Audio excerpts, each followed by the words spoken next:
This guy is 20, he plays for PSG, and somehow most people still have no idea who he is. Watch him for just a minute and you'll see what everyone else is missing. The technique, the pace, the decisions. This kid's the real deal, and by 2026 everyone's gonna know it.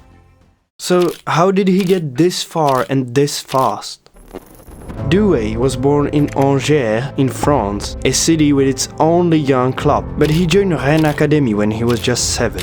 That's the same club that produced guys like Camavinga or Dembele. The Rennes Academy just doesn't miss, and Doué might be the next perfect example.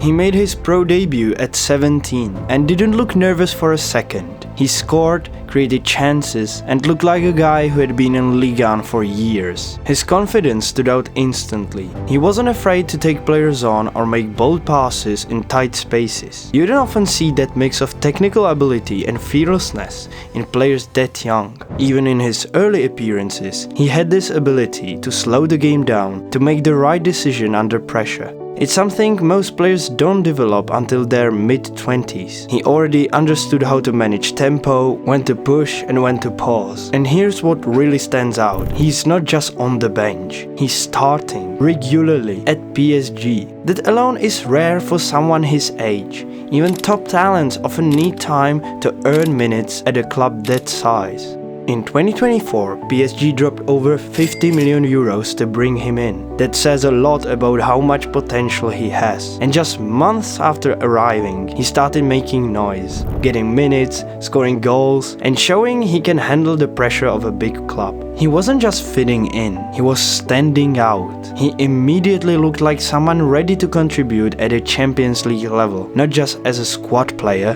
but as a difference maker. And it's not just about 1 or 2 games. He's consistently involved even when things don't go perfectly for the team. That consistency is rare at his age and shows a maturity you can't teach. Let's talk about his game. Doué is calm under pressure. You can't just press him and expect him to panic.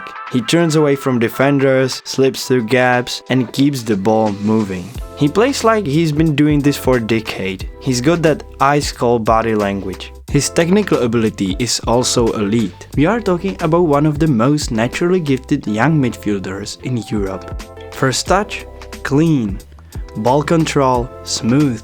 His passes are crisp and he rarely misplays them. Whether he's pinging a long diagonal or flicking a one-touch through ball in tight space, the quality is always there. He's a right footer with great balance. His dribbling isn't flashy, it's smart. Quick touches, body feints, sudden changes of pace. That's how he beats them. You won't see him doing rainbow flicks, but you'll see him take 2 touches to escape a double team. And then there's his dynamism. He's explosive when he needs to be, bursting past opponents in midfield or accelerating into open space. He doesn't just drift across the pitch, he drives through it. That vertical threat makes him dangerous every time he carries the ball. But here's the scary part, he's not even close to his ceiling. Because what makes him even more valuable? Well, how complete he is. He can play almost anywhere in midfield. At Rennes and now at PSG, he has played wide, central, attacking.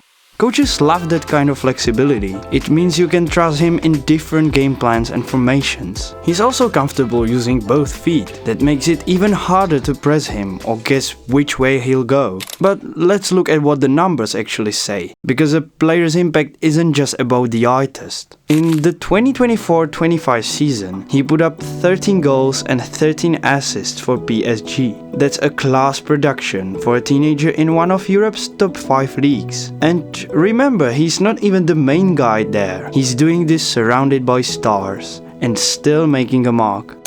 During the season, he also had over 70 key passes, 50 successful dribbles, and averaged exactly 3 successful dribbles per 90 minutes, which makes him the king of the statistic in Ligue 1. These numbers are crucial for a midfielder or a winger like him. He also ranks highly in metrics like touches in the opposition box, passes into the final third, and carries under pressure. These are the numbers that show a player is making things happen, not just completing safe passes. If he's that good, Why is he so underrated? He's playing good minutes at PSG, putting up numbers, showing maturity and flair, and yet most fans couldn't even tell you his jersey number. It's 14, by the way. Why is this so? Well, it's mainly because of two things. Firstly, he's not loud off the pitch. He's an introvert who does no drama, no wild dances, and has no scandals. He just plays football. And in today's football culture, sometimes that makes you invisible. But honestly, that's what makes him so exciting. He's not chasing clout, he's just balling and letting the football speak. Secondly, PSG has big names like Dembele, Kvaratskhelia and Hakimi, who are grabbing headlines, but that doesn't change how much Doué is contributing right now. He might not be on magazine covers yet, but the people who matter, the ones who build teams, sign players, plan tactics, or watch YouTube videos like you, they know who he is. The next few years will probably be huge for Doué. If he stays at PSG and keeps growing, he could be their main man in attack, something like Kylian Mbappe. But if he moves, he fits almost anywhere. Liverpool, Arsenal, Bayern, maybe even Manchester City. All these teams need an offensive-minded prospect, and they could find one in Désiré Doué. The real questions are, how far can he go? Can he lead France's next generation alongside Camavinga, Olise and others? Why not? He's got the foundation of a star, but now it's about the things like experience, mindset, discipline and avoiding injuries. If these things line up, watch out. In 2026 he'll be everywhere.